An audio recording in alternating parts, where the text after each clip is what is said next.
Hey everybody, and welcome to this edition of World Sports Daily. I'm Jim Williams, along with Sean Miller and the man, the legend from the Great Northwest, Amedeus. Guys, fun day yesterday, all kinds of fun stuff. Let's jump on a couple of quick things. First, on the drama that is the U.S. men's national team. The Reyna family are not happy with Coach Berhalter and his incident. The interim coach was named, and of course, it's Hudson for the time, at least to get him through January. What's going on with Team Crazy?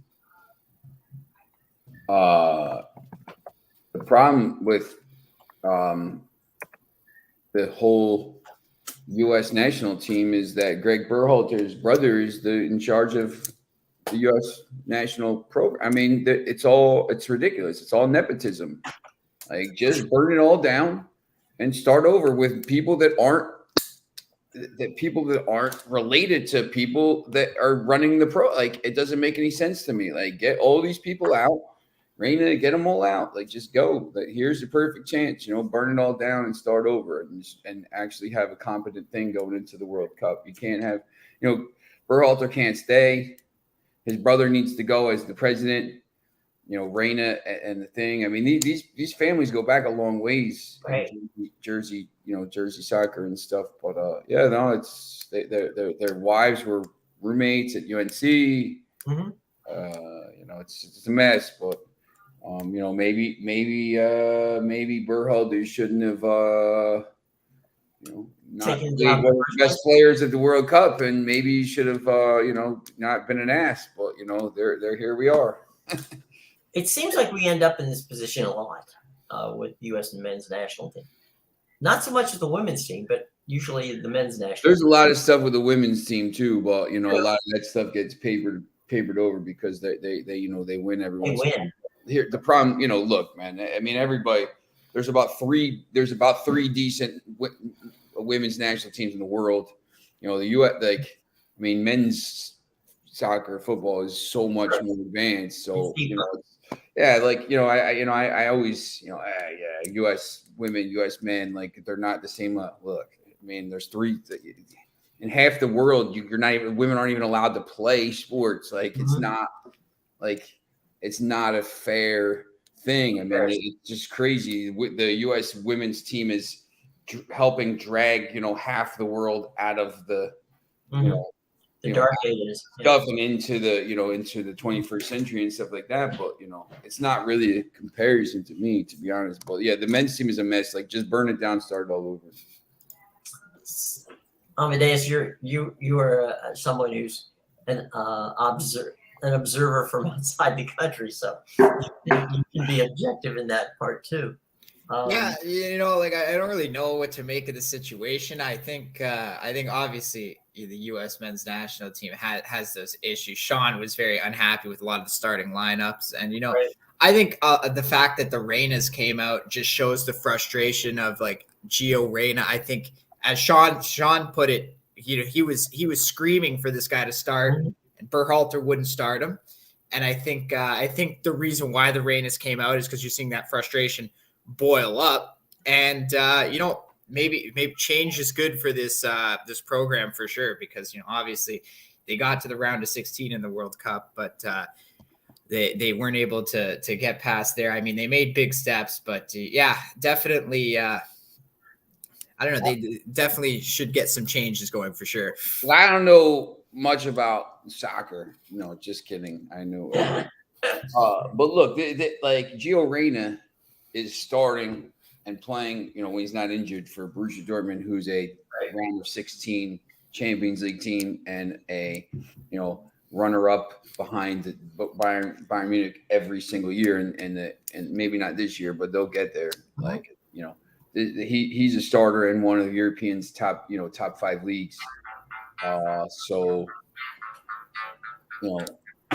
if he's good enough to start for Bayern, for Borussia Dortmund, and make a move to the Premier League here in the next year or two, how is he not good enough to play for this U.S. national team? So clearly there is other stuff going on.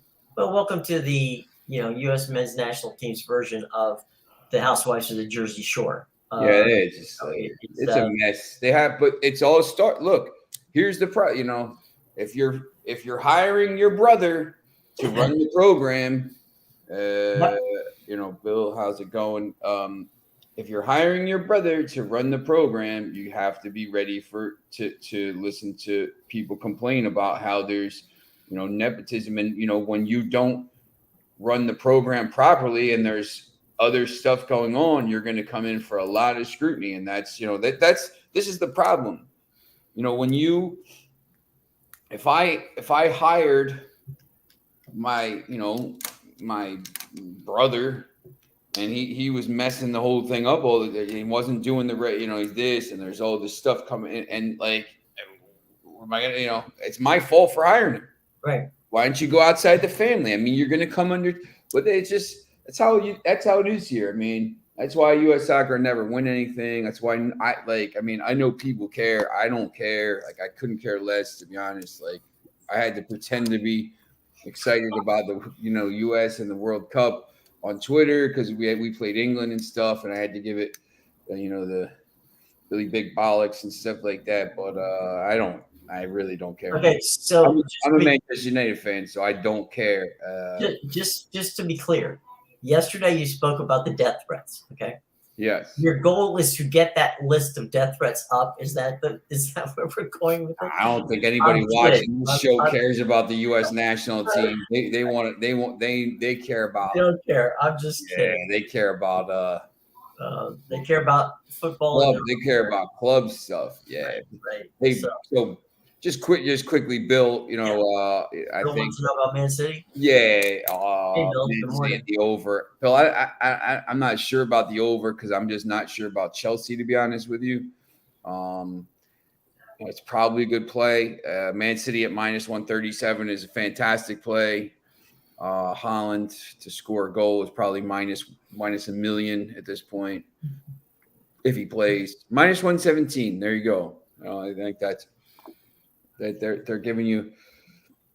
I mean, I think Amedeus, maybe you could speak to this a little bit as it's here, but maybe this has to do with the form rather than the actual. Like this team is going to turn it around at some point. Like they could thump Chelsea. I don't think Chelsea's very good.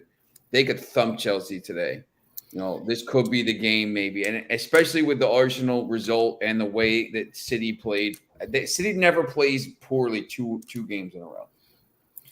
Yeah, definitely. I had to rub my eyes when I woke up this morning because Man City was at -154 last night when I went to sleep. And I woke up to it at -134 this morning. And I couldn't believe that. I don't know how you don't take Man City at that price just because it's pure value. I know you're still paying juice, but you're never going to get Manchester City at a price like that. Or if you do, it's going to be very rare throughout the season that you get them in any competition at that price. So I think there's definitely value with just the City side, but Bill, I would stay off that over. I really don't like the over in this game. I don't think Chelsea can score. That's the thing, right? Chelsea's attack has been terrible, but Man City, they haven't been playing great. Like they had a 1-1 draw with Everton in their last match, and that was at home. Now they got to go on the road in Chelsea, and they've struggled with Chelsea in the past. If you look at their last few matches. It's all 1-0 scores. Champions League final.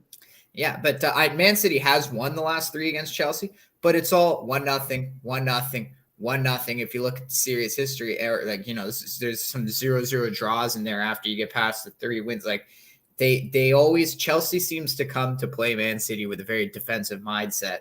Yeah. If you look at Chelsea's last few matches, even though their attack's been terrible, they haven't been giving up many goals. So I see them, they're at home here with a bit of an advantage. I think they probably come in with that defensive style and just say, if Everton can get a point off Man City, we can get at least a point here and then try to move forward from there. But I still I don't know if Chelsea comes away with the draw. I think Sean makes a very good point where Man City is going to be motivated after seeing Arsenal drop points. They can cut that lead down from 8 to 5 points here with a win.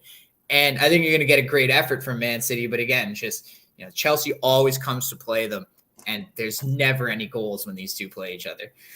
I think if when you like we'll talk about the Premier League in a little bit, I think, but I know I know what Amadeus thinks. I think you're gonna look up here in March and this table is gonna look a lot different. I think it's gonna be I think you're gonna have City on top or even like a lot closer. This gap's not going to be 7 for long. I think Arsenal is going to start to maybe come back down to earth. They're playing at like an insanely high level at this point. I don't think they can kind of keep that up in multiple competitions. Maybe I'm wrong, but I don't think they'll drop below second this year. But I think City hasn't really even played well at this point. They've played well in spurts. And at some point, City's going to go on like a 15-game unbeaten run or like they're going to win 10 matches. They do it every year. I mean, this team does it every year. They're going to win. They're going to win 10 out of 11. They're going to pick up 30 points in 33 matches or something like that. And all of a sudden, with 10 games to go, City will have like a 3-point lead or something like this. But it's interesting though. I think today they win, but yeah, it could be 2-0, something like that. I find it interesting because apparently Pep came out yesterday and said that City has to be pretty much perfect for the rest of the season to catch Arsenal. Pressure on all these other teams. He says City and Arsenal don't have any pressure on them. I'm like, what planet are you? Like, Manchester City has no pressure. They spend they spend $2 billion. They have 3 squads of players. Like, Manchester United, if they don't get in the top 4 every year, their fans want to want to burn them at the stake to the ground. Like, nobody cares about Manchester City, man. They got 12 fans. Like, it's just crazy. And Arsenal fans are the worst on Twitter. They're the worst. See, the other thing I noticed about this Arsenal team is, they come out really strong in the first 20 minutes of their games. And if you notice, like a lot of their games, they score in that first 20 minutes and they put teams in a hole. And I think that's what their big thing is. If they can just continue, they don't even need to, they don't even need to play phenomenally down the stretch. They just need to come out in the first 20 minutes. You get a 1-2 goal lead in that span. You make it very difficult for these teams to come back, especially with the defense they have. So yeah, and I think you could counter that sometimes if you play against them. Like, I know United did that when they beat them. Like, if you can kind of like withstand that first 20 minutes, like you said, and maybe even take a lead, it puts them a little bit back on the back foot. So yeah, Arsenal is interesting. They're going to be in the round of 16 of the Europa League, so they're going to be playing in March. They're going to be playing on every Thursday. They're going to be playing in the FA Cup. They're probably going to make a deep run. They always do. So they're going to be playing a lot of extra games here. So we'll see what they do. Obviously, Manchester City does too, but Manchester City is a lot more equipped with multiple squads of players. I just wanted to mention, did you guys see the Juventus Cremonese game yesterday? I saw the highlights. Yeah, so Juventus won 1-0 on a free kick in like the 91st minute or something like that. It was in stoppage time. And honestly, like I watched that full 90 minutes. Cremonese was all over them. It was unbelievable. They had 2 goals even taken away. I'm surprised that Juventus came away with the win there because they looked awful. Napoli lost. Yeah, first loss of the season for them. Inter Milan played very well in that game. Interesting. Yeah, big header by Edin Dzeko. Yeah, that leak now. The table is, AC Milan's only 5 back now.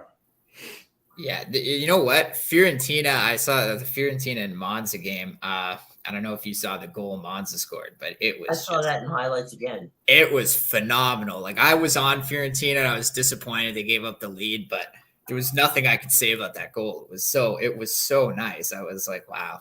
That was amazing. I mean, it was a world-class goal. Yeah, for a team that has four away goals this year, like I'm surprised they managed that. If you're gonna do it right, right? Exactly, right. So, highlight reel. Hey, right. Make sure that the fans enjoy it. So I'm assuming that the people on at home watching on television enjoyed every minute of it. Talking about yesterday, here's a headline from the Premier League that Sean was talking about. Arsenal's penalty claims incident-packed Liverpool game. Injury. That was that. I did watch some of that game yesterday, and it was more like watching WWF wrestling. It was hard to watch. They were knocking each other all over the place. Yeah, and I mean, they sometimes it depends on the ref. They let some of that stuff happen and Let it go.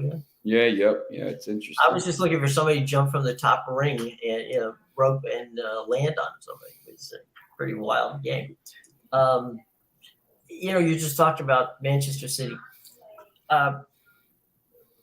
When a team gets on a streak in any sport, but specifically in soccer, what's kind of the telltale sign? You sit there and go, okay, suddenly, the switch gets flipped and they start playing. Where does that switch usually come from? Well, for City, I mean, it's all, when these runs always start. These runs always start right in the festive fixtures when everybody's playing 2 matches, 3 matches in 8 days. You're playing, Sunday, Wednesday, Saturday, or something like this. And all these other cities got 3 squads of players, and they can win these games with their backups when they're facing, they're facing someone's backups or someone has, makes some changes. They make 3 changes, and City makes 3 changes and brings in Riyad Mahrez, Kevin De Bruyne, and, somebody like that. And then, the next week they bring in Julian Alvarez, World Cup winner, for Phil Foden. Mm-hmm. And, it's ridiculous. And these other teams don't have 2 squads. I mean, Manchester United now is starting to get back to that level where they have, multiple attackers or multiple players you could put in and the back 4 to cover. Not as much. The problem, I think, I don't know if Foxy's here or not. I think they're going to have an issue with Newcastle, but they'll probably sign some players here for cover. They've had some injuries. So, will they be able to play these multiple, the FA Cups, but they're also not in, these other competitions. So when all these teams are struggling playing in the FA Cup, because now you got all these extra games because of the World Cup here. So Manchester City is going to be able to play all these extra guys and go on a little bit of a run. So you're going to be able to see that they'll start beating these teams, 1-0, 2-0, not 70% effort. Winning games, whereas Arsenal now, draws against Newcastle 0-0. Whereas if that was City, they would have found a way to score a goal and win that game 1-0. So basically, it boils down to being able to have depth that you can roll out. Yeah, I think that's a main thing. I think with Liverpool now, you see Van Dijk's going to be out for a month. You see a month and a half with the hamstring injury. Who's coming in to fill in for him? Who's filling in for some of the injured players up top? They had to go out and sign Gakpo because they have Luis Diaz and Jota are out. Now, so when they get healthy, that's the thing. You got to get through these 3 months. For United, if Sancho ever comes back, they got Sancho to cover. They got, they got multiple players now at every position at the top. They're a little bit light in midfield. They're deep. Their back 4 is not bad. Their backups the other day were Harry Maguire, Lindelof, Wan-Bissaka. And Wan-Bissaka's actually been good since he's come back in. So, it's not the worst. We complain about Maguire. He had a really good World Cup and Lindelof, but as your 3 and 4 guys, those aren't. Some of these guys you see like what West Ham has to roll out. That's the problem now with like West Ham and these other teams. They have to. West Ham is going to have a real issue going forward in March and April because they're the best team in that tournament. They're the best team in the Europa Conference League, and it's a European Cup. And if they win, they're in the Europa League next year, which would be big. And it's a European Cup. You have to try to win it. But they don't have a squad of players now to play on Thursday full strength and then come back on Sunday and play full strength. They're going to get worn down. At some point, you're going to run out of gas there. But Foxy, we talked about that the one time when Foxy, what's up, Foxy? Forest shutting up a lot of quick critics. Yeah, we talked about Nottingham Forest yesterday. Southampton's going to go down 100%. But team in the Premier League. Yeah. And Everton not far behind them.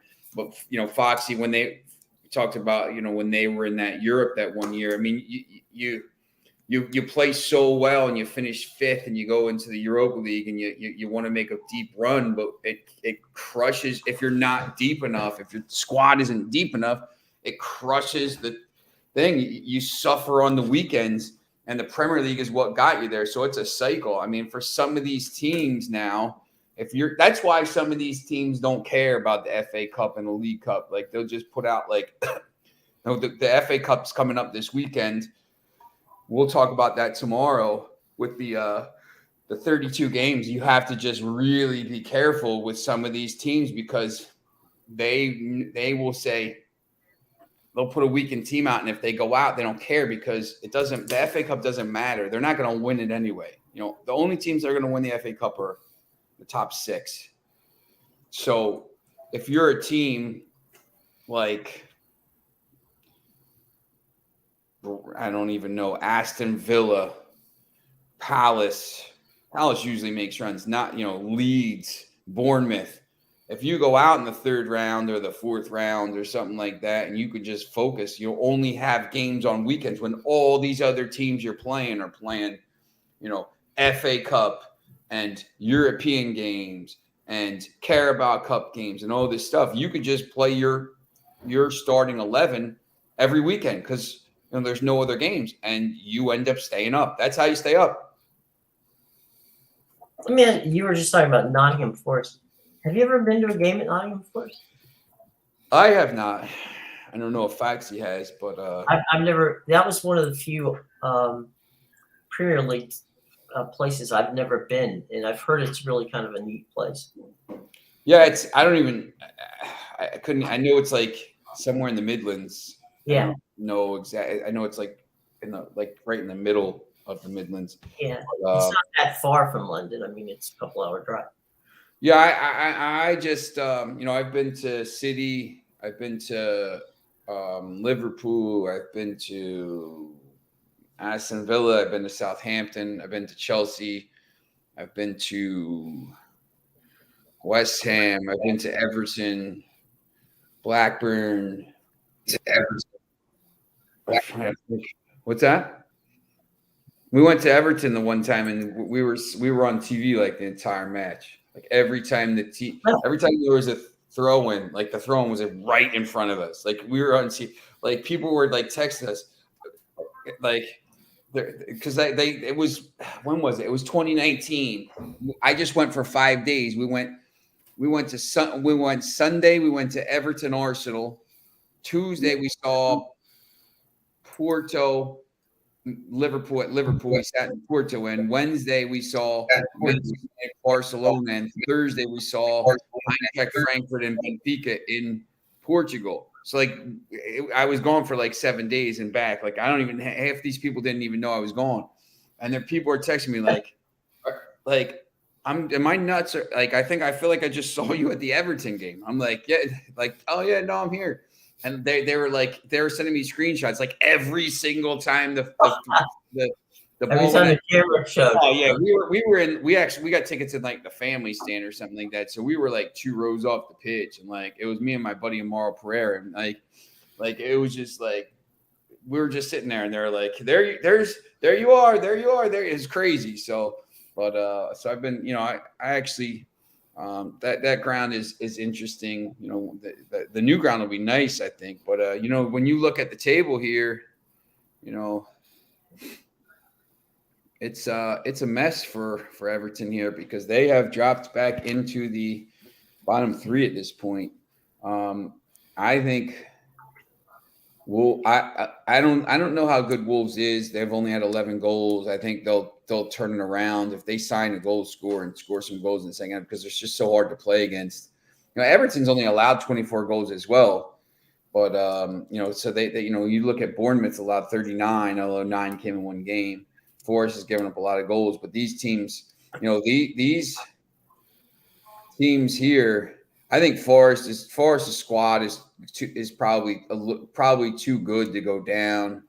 I mean, we'll see with their results, but I think they're turning around, kind of like Foxy said. Bournemouth squad stinks.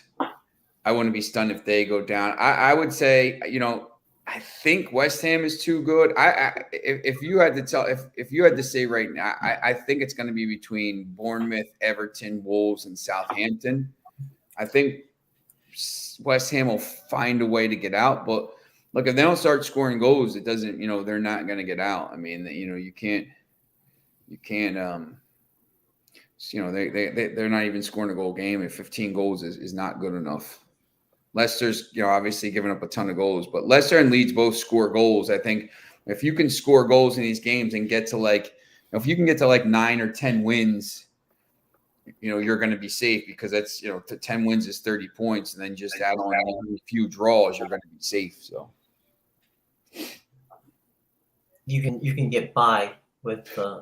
Yeah, you got to get points. necessarily- You have to win games. I mean, that's why when you start, when we start talking about, we're just about through here. Chelsea's only played 16, but we're just about through. Most of the teams have played almost all of their first half matches. 19 is halfway through. So, when you start talking about, in a month, when you're in 24, 25 matches, and we're, coming down the stretch, 13 games to go, 14 games to go. When you start looking at some of these games, is there a team that maybe could, if I see Leeds or Leicester or something like this at a decent price, look, they score some goals, they might be able to pick up a win where you say maybe another team, Leicester's got a lot of losses. They got a lot of losses. They don't draw a lot of games, but they score, 26 goals. If they keep scoring goals, they'll find ways to win. You get to 10 wins in this league, probably 10 or 11 wins, and you're going to be safe. Cause I can't imagine Southampton's getting Southampton might not get to 30 points. They're terrible. They're going to finally go down and get rated. They're a team that, they're going to lose some play. They could be in a lot of trouble. Everton's squad stinks. I'll be interested to see if they try to spend their way out of it. Wolves will probably, Wolves isn't a great squad either. They don't score a lot of goals, but a lot of these teams at the bottom, they're there because they stink. I mean, it's not like they're, this Everton, everyone's shocked about this Everton team. Well, this is 2 years in a row. Once again, I mean, we talk about this is 2 years in a row. I mean, you are what you are. Right. At some point, and then, Chelsea plays the next 2 games in the league, interestingly enough, Thursday. But, when you come back the following week, you Manchester United City's obviously everyone's going to have their eyes on that. But, Everton, Southampton might be a more important game. Nottingham Forest, Leicester, Wolves, West Ham. That's the 3 10 o'clock games there on the 14th are they're 6-pointers. We're already talking about relegation 6-pointers at this point, because, if Wolves beats West Ham in that game, West Ham's in the bottom 3. If Southampton beats Everton in that game, they jump ahead of Everton. I mean, and it's going to be tight at the bottom. So you got to, these are huge games. And even though it's January 14th, those are games that have to win. And then, and then Chelsea plays again. Chelsea plays like every day. They're like CFR Cluj at this point. But these games when we come back after the break, Fulham Chelsea, massive game. United City, obviously. Chelsea Crystal Palace will be interesting. Spurs Arsenal, obviously. Newcastle Fulham, two up and coming little teams, Newcastle and Fulham battling to get into the top 7. And then these three. Brighton Liverpool is a massive game for that's two teams right there that might be similar they're talking about Caicedo going to Liverpool. I don't know. Brighton might be better than Liverpool at this point. But these three games are huge. I mean, they're this and we're only, then it's going to start ramping up. I mean, City plays Spurs, Liverpool plays Chelsea. I mean, I know Arsenal plays United. City plays again. City plays Wolves. It's crazy. Like here's City's playing through two games in 4 days. But Bournemouth's playing Nottingham Forest, another game at the bottom. Southampton's playing Aston Villa, another game at the bottom. West Ham's playing Everton, another game at the bottom. So, they put these games at 10 o'clock, but that's when I'll have the three games on saying, man, these are the interesting games because, that could change the week. So that's 2 weeks in a row when you come back from the FA Cup where you got these massive games at the top. Then next week it's the Fulham's chance to play 2 games around. Fulham plays Spurs and Chelsea, and Fulham plays Chelsea. So there's a lot of it's going to be really interesting after the FA Cup because today, there's the game today, and then there's you're not getting any games. Well, you have the Carabao Cup games midweek next week, Tuesday, Wednesday. So there's a lot of different competitions going on here.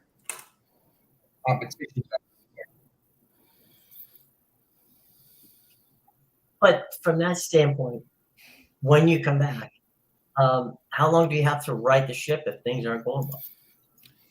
Well, that's the issue right now. I mean, I think some of these teams,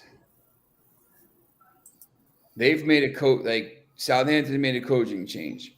Do you ever watch Fast and the Furious? When they're always like, you hit the nitrous too soon and stuff. Right. Yeah. So sometimes they make a coaching change too early, and it's just like you get that boost, but now you got 20 games left, and you can't fire another coach. You can't get that new manager bounced twice. So now it becomes a thing. So now so Southampton's made a change. Wolves made the change. Forest is sticking with their guy. Leeds sticking with their guy. So now, I think Bournemouth made a change.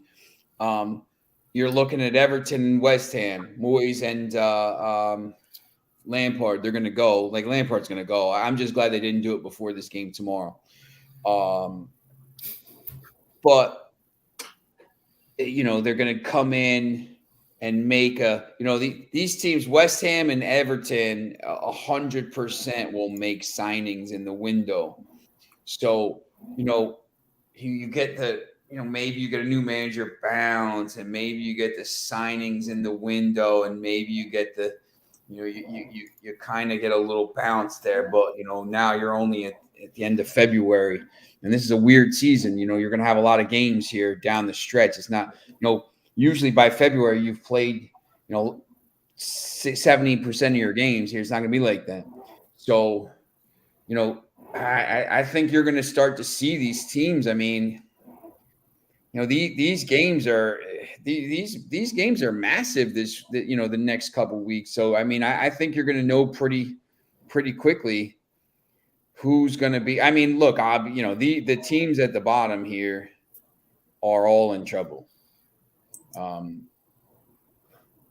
These teams are all, I would say,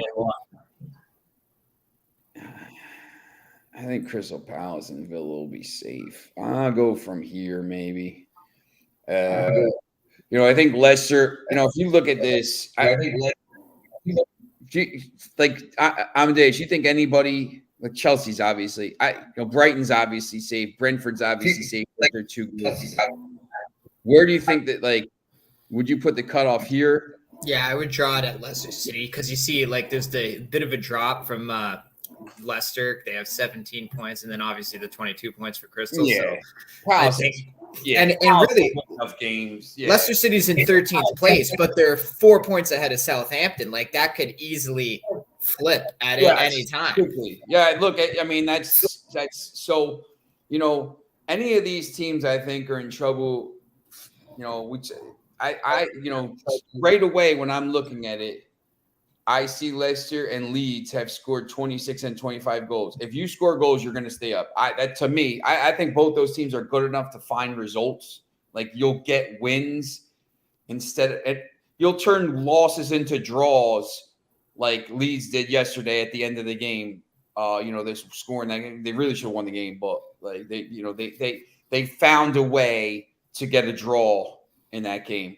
So they'll if you score goals, you'll turn losses into draws, and that 1 point is big. And you'll turn draws into wins, and that those 3 points or those extra 2 points is what's going to bounce you up. I know they only have 4 and 5 wins right now, but at some point, if you're scoring that amount of goals, you're going to start regressing towards the mean, and you're going to get up to 38 points. You're on 17 points now. If you're score goals, you're probably going to get 38, 39. That's going to keep you up this year. So now it turns to these teams. And I think this is all, Nottingham Forest signed a lot of players. Their numbers aren't great. 13-34. A lot of that is skewed because of the first 3 or 4 matches. They've been better lately. I think they will find, they have enough talent. So, Bournemouth, their squad stinks, and they're not deep. Everton's squad stinks. Wolves can't score, but they have some good players. If they could find someone to score, I think they'll be okay. Southampton squad stinks. West Ham, I just don't know. A lot of losses. I mean, you've lost 11 of 18 matches. They don't score goals, and they have some decent players, but I don't know how deep they are. And once again, they're going to be in Europe, so I think they're in trouble. So it's going to come. The 3 teams that go down are going to come from here, and it could there's some big names, man. Imagine if West Ham, Everton, and Southampton go down. That would be that would be a crash. Yeah, no, it would be interesting. I mean, you see some teams. I think it's going to be Bournemouth, Southampton, and I don't know, maybe Everton. I just don't think Everton's very good. That would be my guess. Well, I would say, probably with 95% certainty that the 3 teams are coming from these 6. I mean, it's not like rocket science. They're 15th to 20th in the table, but they've all played 18 games, so there's a pretty large sample size. And that's of course important because, as you said, Sean, earlier, the amount of money that cost seems is off the charts. Yeah, and you have to, these guys aren't going to go down without a fight. So all of a sudden now, you're going to say, well, I mean, Nottingham Forest can't spend. I mean, they bought everybody. I mean, I guess they could, but Southampton, I can't imagine is going to try to spend their way out of it. Although, look, I mean, 1 win and they're back to they're even with these teams. So I mean, they could. So it'll be interesting, the next 25 days where this market is open. You'll see who Wolves signs and you'll see who Everton signs. But these teams are all bad. So okay, so when they do, if they are relegated, right? Where they seem as if they're going to be relegated, do they get rid of the players to dump payroll? I mean, they can't after the once the window closes, you can't really do anything. So, but yeah, there's going to be if they go down, yeah, they're going to be selling players in the summer. May Southampton's probably already got a list. I mean, I would there's some players there. They got some. I mean, they have Southampton has some good young talent. I wouldn't mind kind of getting in there and getting a couple that maybe the center back or the keeper wouldn't be bad. But for teams like Everton, they're not young. If they go down, it will be a disaster. I mean, they would have to. They're already in a mess. They're already in a financial mess. Wolves, I think, would be better equipped to deal with it. Bournemouth obviously just came back up, so they would be equipped to deal with it. Maybe they would bounce right back. West Ham, I think, would be a mess if they go down. Forest, I think, would be all right if they go back, and they would just battle and try to get back up. West Ham could be like the first ever Europa League team in the championship.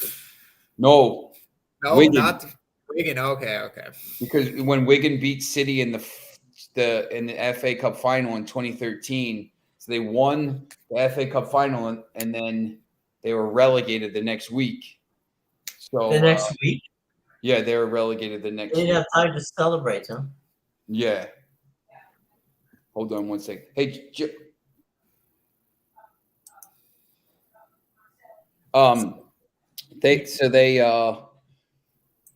they won the FA Cup, which means you go to Europe, and then they got relegated to the championship, and then they actually made a run in the FA Cup. They made a run in the Europa League. They won their group, I think. I think they got to the round of 16 or the quarterfinals that year.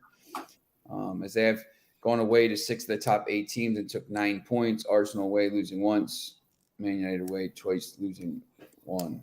But I think they'll finish their top 4. Yeah, Foxy, Newcastle will not be relegated. I agree with you. They will probably stay in the Premier League this year. So that's good. Foxy, who would your 3 teams be to get relegated? Bournemouth, Southampton, Everton. See what Foxy says, but yeah, it's interesting. I got to get going for my get on the road here. But I just wanted to say thanks for watching, everybody. I guess Amadeus and Jim are going to hold down the fort, and we'll come on tomorrow and talk some cup games. And my favorite. Yeah, that's right. But nothing I love more than a cup match. That's right. All right, so see you guys later. Have a good day. We'll talk to you. Amadeus, I'm going to talk a little tennis. Yeah. The Australian Open's coming up, right? Well, yeah, the story in Adelaide is the quarterfinals, and here's a surprise: the Joker is in the quarterfinals. Yeah, I think, probably all of these, the Melbourne, the Adelaide, the Australian Open, he's just going to be on a tear after they didn't let him in last year. He's just going to be playing pissed off. Oh, I think he was pissed off last year and didn't get the play. So absolutely, right? So now he's taking his frustration. So now it's like, okay, you let me back in, I'm going to win it. And if he does, then really, like, he's won it 2 of the last 3 years, but he's going to look at it like, I won the last 2. You didn't let me play in the one I didn't win. He's going to lay waste. Right. He's going to lay waste to everybody else. And, that's part of the Joker's charm, or if you're not a fan of the Joker's, part of the reason you're not a fan. I like Djokovic. I don't. You can't deny the man's talent. Shapovalov is the guy he's going to play against. And my dentist, my Canadian guy. He's not even our good Canadian guy anymore. Now it's Felix Auger-Aliassime. We go through cycles, right? Like we had Eugenie Bouchard, then it was Bianca because she won a U.S. Open. Now it's Leylah Fernandez. Like it's like every time I see a commercial, it's a different tennis player in the Gatorade commercial. I'm like, no, we can't deal with this. Like you can't win one tournament and then you're just like, that's good. Leylah didn't even win a tournament. She lost to Raducanu in the finals. So I don't know. I just don't. I mean, look, for those of you who are not tennis fans, what happens when you go to Australia is the Adelaide tournament is kind of like your jet lag tournament. Okay, you fly in. It takes a long time. If you've ever been to Australia, it takes a very long time to get there. Okay, you leave Los Angeles, and if you're lucky, 18 hours later you land. Hopefully in Australia, and it takes a long time to get that, that body clock back on. So that's why they play Adelaide, as the first one. Then they go over, and You got to get ready and play. Then the following week, and then 2 weeks later they go and play, in Melbourne. So you really have to get, and a lot of these guys coming from Europe and other places, have to get acclimated to the heat. I mean, it's hot down there now. So there's that too. And so, it's going to be interesting to see how that plays out. But anybody, if I haven't seen the odds, but normally it's like, in the old days, it would be Tiger against the field in golf. I wouldn't be surprised at all if the betting line at this point is Joker against the field. And I wouldn't take the field. Absolutely. I think it was. I can actually, let me just check this right now. Where are the outrights? They always have the major tournament outrights. The Australian Open. Here we go. Djokovic is plus 110. So he's pretty much even money to win the Australian. The next would be Carlos Alcaraz at plus 550. Okay. Yeah. I think he's in pretty good shape heading into the tournament. Look, at the end of the day, you want to see the best players play. I mean, that's just it, right? Absolutely. And you can't deny, like him, dislike him, you can't deny that Joker's the best player out there now. Now, is Rafa good? Yeah, but Rafa is injury prone. And, that doesn't bode well for you. Is Roger going to play? Yeah, Roger's going to play. Roger might be, personally, my own, this is Jim Williams, a tennis fan. Rafa is good. But, Roger might be the greatest who ever played because of the types of game he can play.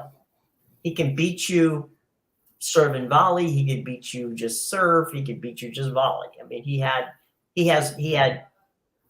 Sampras's serve and he had McEnroe's hands. So that's a rare combination. Does that mean that Djokovic couldn't? No, it just means that Djokovic is good, but he basically beats the living crap out of you one of two ways. One, with a serve, and two, he'll just bloody outlast you. He will just grind you into the dirt in a 5-setter because he just doesn't quit. So yeah, I mean, I don't see anybody on the men's side, even your wonderful Canadian guy, who's gonna. The only person who beats Djokovic now is Djokovic. Yeah, like I would have to agree with your statement on Federer. He's definitely the GOAT for sure, as they say these days. He is the GOAT of tennis. But yeah, I think the big thing with Djokovic is he didn't really win a majority of his tournaments until he turned the age of 30. Right. Which is pretty amazing. It's like now he's in his prime these last few years. And yeah, like if you look at the board, like I've watched so many Tsitsipas. I've watched Tsitsipas play so many times. Like the guy always chokes. He always finds a way to choke. And I have a really good Greek friend who's always like him and Sakari, man. Like they always choke in the finals. But yeah, then like Mike Felix, like he'll make a run, but I don't see him in the finals. Nadal, he's slowing down, injury prone. Maybe Carlos Alcaraz has a chance just because he's been in such great form over last year. Obviously, Medvedev has gone toe-to-toe with Djokovic a few times in the last few years. I don't see Kyrgios doing much there. So, yeah, like it's really hard to find somebody. Obviously, there's the young kid, Holger Nodskov-Rune there. Mm-hmm. So there are people that could take him down, but I think it's very unlikely, especially if he's going to be just pissed off from not getting to play last year. You're probably going to see the best Djokovic as you've seen in a while. I think that pissed off factor is probably the key here because, when Joker loses, it usually happens to be, he's not paying attention, which is not to say, you brought up a group of people who are very talented players. And on any given day, they can take him down. No question. Hands down, you're absolutely right. But you do not want to play Djokovic when he's upset. because he will, as I said before, he will lay waste. That is what he is there to do, is to ruin you for the rest of your life. Okay. And you brought up a good point. He didn't start winning until he was 30. The reason he didn't start winning before he was 30 was because Rafa was playing at not Rafa, well, Rafa to an extent, but Roger was playing at a high rate. Okay. 2 blockades in his way. Right, exactly. I mean, it's all timing, right? It's like, why didn't a lot of people say to me, well, why did it take Agassi so long? Well, it didn't take Agassi so long. It took Sampras so long to begin to lose his game, and then Jimmy Courier, who literally was playing outrageous tennis, but suddenly got that arm injury that basically he could no longer play well, and all of a sudden there's your guy. I mean, there's Agassi waiting in the wings to be the next guy. So it wasn't that Agassi wasn't good; it was that the other guys were better, and it wasn't that Djokovic was bad. He was learning, and he learned by losing to some good guys. So, when you get to that level at age 30 in men, but in women, it's like age 22, age 23. I mean, because they start when they're 13, 14, playing. So their windows, to look at a Venus and a Serena Williams who played, well into their 30s at a high level, for women, that is just incredibly odd. It's like it doesn't happen. Oh, absolutely. Because if you look, a great example of that young player you're talking about is Ashley Barty. She's younger than me, and she's won everything on the planet, and then went and retired to go spend time with her kid. And now I'm hearing she's coaching a 16-year-old in this Australian Open. So, well, I mean, I go back to the days. Used to do a tennis show in Tampa with Butch Heffernan, and Butch was part of the Australian Davis Cup group, and he had a tennis academy, and he would basically what he did, and there are a lot of guys and women who do this. They play. Some of the star players will call them up and say, "Look, I need you to come to practice with me." And what they'll do is they know that Butch is capable of mimicking, for lack of a better way, of other people's games. So if you want to play against Djokovic, he can go and play a Djokovic type game. Not obviously the level that Djokovic plays, but his goal was, that was what he was was known for. And I remember a 9-year-old, Maria Sharapova, who shows up at Nick Bollettieri's academy, which is now the IMG Academy down in God rest his soul. He passed.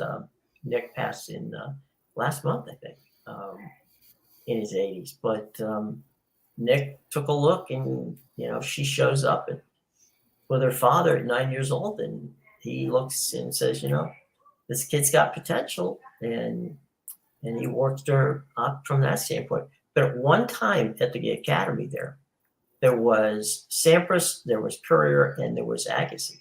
All three of them at Nick Bollettieri's academy, all at the same time. And I think that what we're seeing now is, people keep saying to me, "Well, where's the American tennis players?" They're just not there, because at this point in time, the level of quality tennis is a worldwide thing, and you don't have to look at it for you look all over the place for it, but it's really just not necessarily here. And that doesn't mean you can't get some people there. I mean, there's there are folks that kind of pop their head up from time to time, and you look like, okay, well, maybe that's gonna work. But tennis is tennis like golf. is such a ridiculously difficult sport because you have to play on 6 different continents. Okay. And you have to play at a high level every time and every time and every time. So tournaments and to make a living and make a good living in tennis takes a lot of work. I mean, as I said before, it's much like golf. You can't afford to have a bad week because you're an independent contractor. It's not like you're playing for a team where they guarantee you cash. So, you've got obviously endorsement money and all that, but you have to get to the level to get endorsement money. And, if you look where Djokovic came from, right? Djokovic learned to play tennis in basically a war-torn country where there wasn't any tennis sports. I mean, he played on concrete basketball courts and, learned. So he didn't have an easy trip up. And I think that's part of what drives him is he knows how, difficult it was to get there. He's at a point where he doesn't want to get even to a point where he just have to think about what happened to get him there. And that's what drives, great players, whether you're whatever sport you're in. It all goes back to your past. How difficult was it to get to where you are now? If you had a tough time getting there, I don't ever want to go back that way. And Joker is one of those guys who's a killer. And man, he's a stone cold man. I mean, when he gets you in his sights, adios, baby. He's gonna take you out, or you're gonna have to kill yourself to take him out. Yeah. And look at how many times he's been 2 sets down in a 5-set match and still won. Exactly. I mean, he doesn't.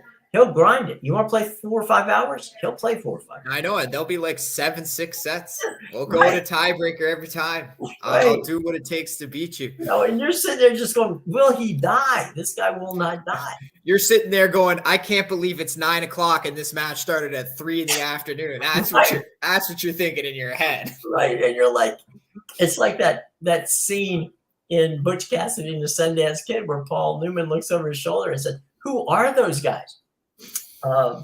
And that's what you look at. You look across the net at Joker and go, "Jesus, I have given this guy everything I have, and he's still killing me." What am I going to do? And you made a great point about how his serve is going to be key in these matches, and you know what? The more pissed off he is, the harder the serve. So, good luck taking him down in this tournament. I don't know that. I mean, some people play, tennis, where you just play and you play against somebody who's much better than you and they hit the hard serve and you pull out the old racket and you try to hit it. I don't think anybody realizes how difficult it is to forget return serve, right? How difficult it is to put a racket on a ball that's hit 100 miles an hour. I can assure you, having played people who could do that, you can't see it.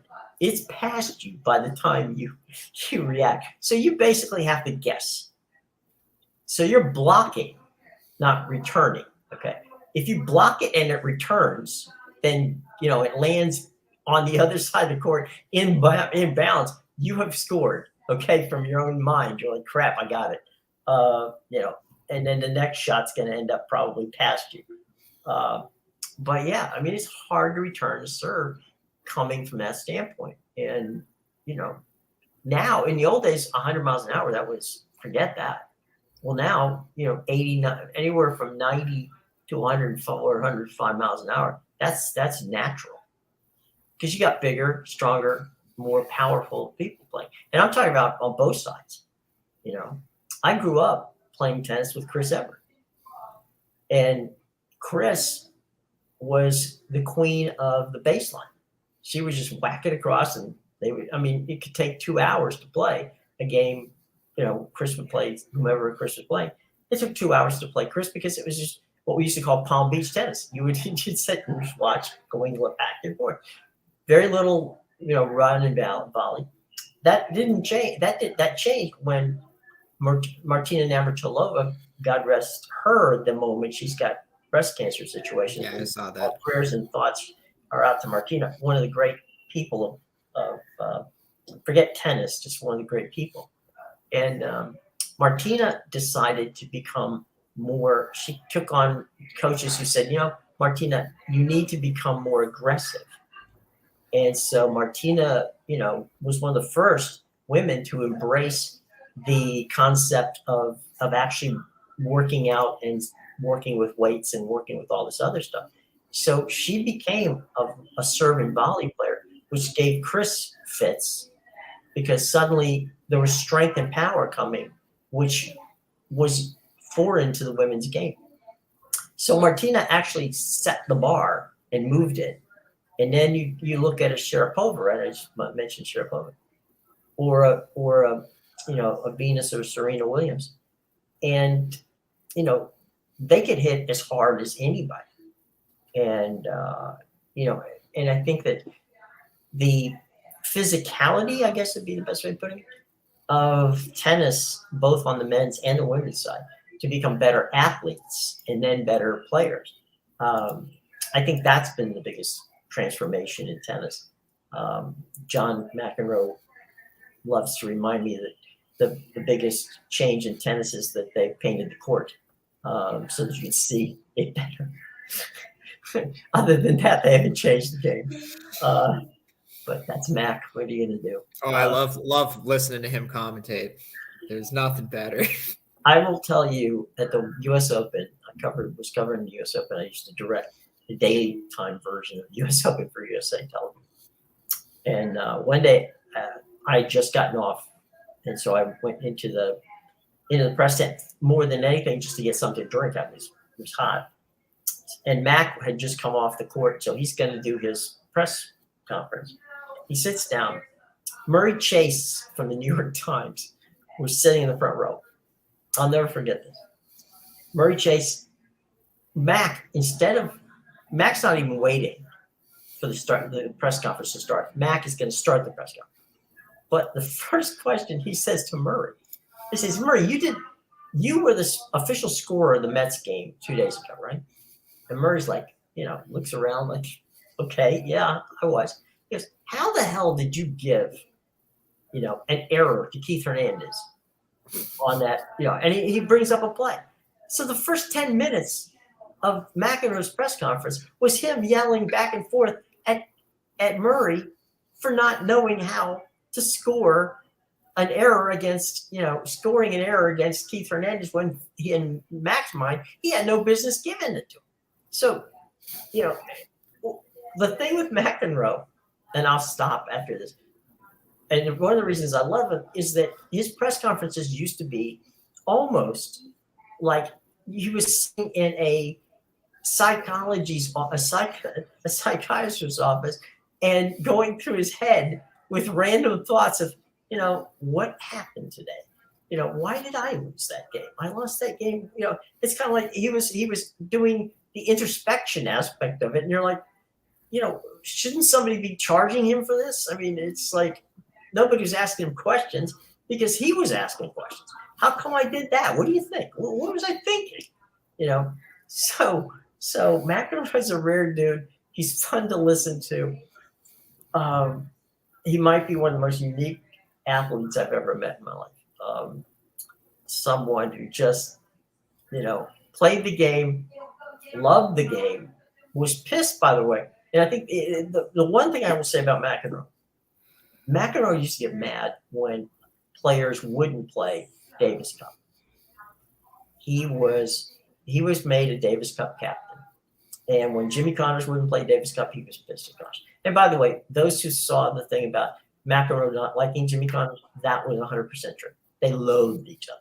To this day, I don't think they really. I mean, they've been together a couple of times and say, well, we're fine. No, that's not true. They're not fine. But Jimmy, there's a lot of reasons not to like Jimmy too.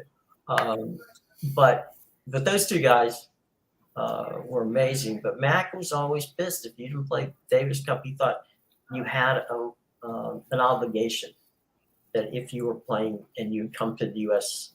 Tennis, if the U.S. Tennis group had brought you up, then the least you could do is pay them back by playing Davis Cup.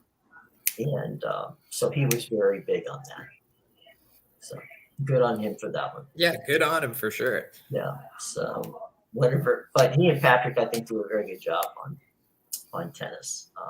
They have fun. They make it fun. And yeah, hey. Oh yeah, they still show his meltdowns to this day on the court, asking umpires, "I want your supervisor. We're not going to go get your supervisor." He would do that, and I swear to God, I said I'm going to stop, but I will stop. He used to do that to get himself psyched up. You know, if you notice, most of the time when a McEnroe meltdown came, it was when he was something wasn't working right. Maybe it was a serve, maybe it was a volley. I don't know what it was, but something wasn't going right. So to psych himself out, it had to be somebody else's fault. You know, it could never be his fault that he was screwing up. So, all right, I'm going to take it out on, a line judge. I'm going to take it out on the referee. I'm going to take it out on somebody.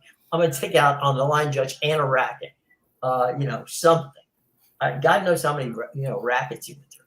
But, and by the way, he used to play the wooden racket. And oh, wow.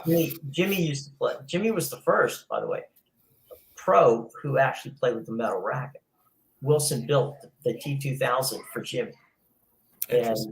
And so, but Mac always played with that teardrop racket that was wooden. It took him a long time to embrace a metal racket, but which is so whenever he would slam that racket down, he had to go use another racket because he broke every racket that he slammed.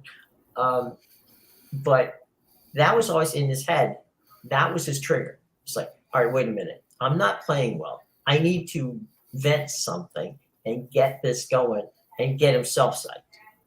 And so that was Mac's own ability to attack somebody, jumped out on that. It was crazy, but for him it worked. I was just checking to see if you have any other questions. I don't speak. I apologize. I don't speak the language that is down there, which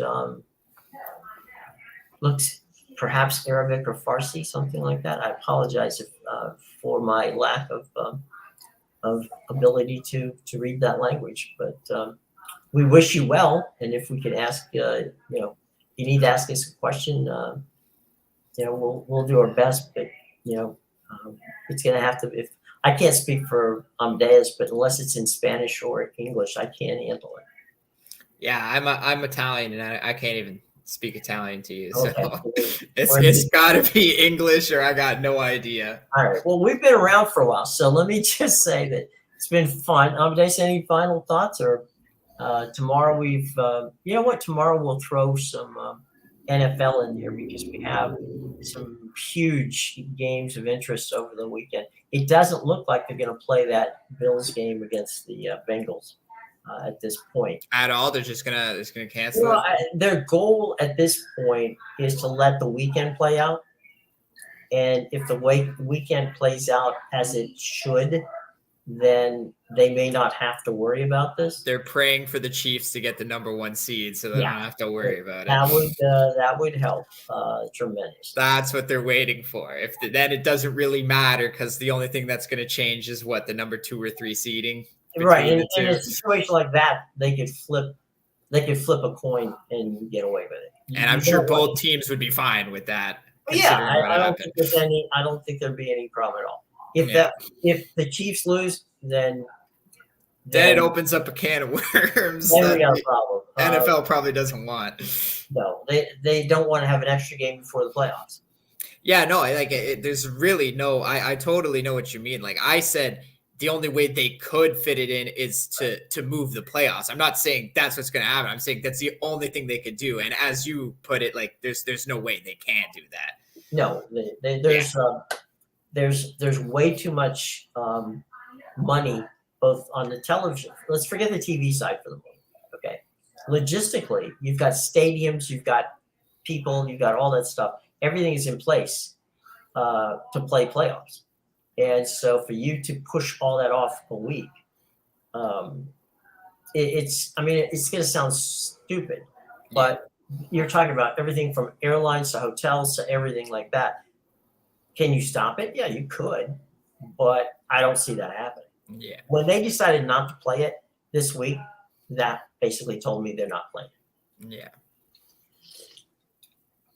And that means even if they have to flip it for the first. And you know what? The ownership in Buffalo and the ownership in Cincinnati would be wise not to be pissed off or act like they're pissed off about it. Yeah, absolutely. You know, Absolutely. to say, all right, look, this is in the betterment of, what happened. We understand it. We'll suck it up if we don't get the front, I don't think the Chiefs, the Bengals, or Buffalo Bills are that concerned if they miss the first week. I think they're in their own heads. Look, we're ready to play. We can play anybody. We can beat anybody. If we don't get that week off, fine. We're still going to go and get it done. Technically, they actually, not that this is the way you'd want to have it, but technically they only played 9 minutes of the game. Yeah. So it's not like, it's not like they were overly taxed. They were mentally taxed, but they were not physically taxed. And, you got to wonder the next time that those two teams take the field, this weekend, what's going to happen. Yeah, maybe stay away from those games from a betting standpoint. Yeah, anyway. you have no, I don't know what's going to happen. Stick to the games where this team needs to win it in. Yeah, because Baltimore takes on, the Bengals this week. I wouldn't want to, I don't know what's going on there. I'll tell you what, I damn sure wouldn't want to play Buffalo this weekend because that's, you don't know what's going to happen. Yeah. So, there's there's the obvious dedication. Okay. We're going to dedicate the game, to our fallen comrade and hopefully going to do it. There's that great scene in Brian's Song, an old movie. If you get a chance to see it, it's a fun movie. It's about the passing of, it was about Brian Piccolo and the Chicago Bears, and they dedicated the game to him. Then after the game was over, they went, in with the game ball to give it to him. And Piccolo, even in his cancer situation, in the situation in which he was about to pass away, looked at, the team and said, you do realize that when you dedicate a game to someone, you're supposed to win it. So they didn't. So there's that. But look, we have said all week, our thoughts and prayers are with the family in Cincinnati, and they are, and we hope that all works out. We'll have some fun tomorrow taking a look at the games because there are some games that actually are meaningful. Who would have thought that a 2-6 Jaguar team would be playing against Tennessee on a Saturday night for a Southern Division championship? Who would have thought that a Tom Brady-led Tampa Bay Buccaneers team would be fighting to make, to try to get close to get to 500 or past 500. To stay above at least. I guess they could finish with a losing season. Yeah, there's who would have thought that? Well, who would have thought at the beginning of the season that Mike Tomlin would have a chance not only to have a 500 or better season, but an outside chance of actually making the playoffs again. Yeah. So what a season for young quarterbacks. Amazing season for a young quarterback. And the guy who Kenny Pickett looks pretty good. If he only had an offensive line and an offensive coordinator, he might even be good. Yeah. Something which I'm pretty sure that they're going to take care of in Pittsburgh over the offseason. If you are the offensive coordinator, Mr. Canada, in Pittsburgh, don't send your laundry out. It's probably not a good plan. But anyway, it's been fun, as always, Amedeus. And hang on, everybody. We'll be back tomorrow at 9 a.m. Until then, for Amedeus, I'm Jim Williams saying so long, folks. We shall see you tomorrow.